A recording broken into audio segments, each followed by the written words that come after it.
വേണ്ടച്ചാ വേണ്ട, കോംപ്രമൈസിന് ഞാൻ തയ്യാറല്ല. എനിക്ക് പ്രായം 1 വയസ്സ് കഴിഞ്ഞ് ഈ ഏപ്രിലിൽ. ഇനി ഞാൻ എന്ന് കല്യാണം കഴിച്ച് എന്ന് പിള്ളേരുണ്ടാക്കി എന്ന് ആ കുഞ്ഞിക്കഴിഞ്ഞ് കാണാനാണ്. കൈയൊന്നും പിടിക്കണ്ട. ഇൻസ്റ്റാഗ്രാമിൽ എന്തോരം പ്രപ്പോസൽ വന്നതാ എന്റെ വീഡിയോസ് ഒക്കെ കണ്ടിട്ട്.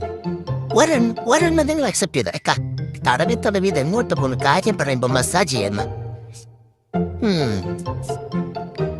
നിങ്ങളിത് സമ്മതിച്ചില്ല എന്നുണ്ടെങ്കിൽ ഞാൻ അവളെ വിളിച്ചിറക്കിക്കൊണ്ട് വരും.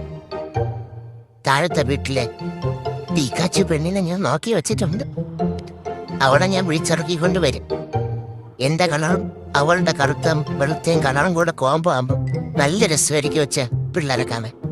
നിങ്ങൾ ഈ പറയണ സമയത്ത് ഈ തടവണ എന്തിനാണ്? ഞാൻ മലയാള ഭാഷയിലല്ലേ പറയണത്, മനസ്സിലാക്കിക്കൂടെ? ആര് മനസ്സിലാക്കേ? നിങ്ങളുടെ മൂത്ത മോനോ കല്യാണം നടക്കണില്ല. അവൻ കെട്ടിയിട്ട് എന്നെ കെട്ടിക്കാമെന്നാണെന്നുണ്ട്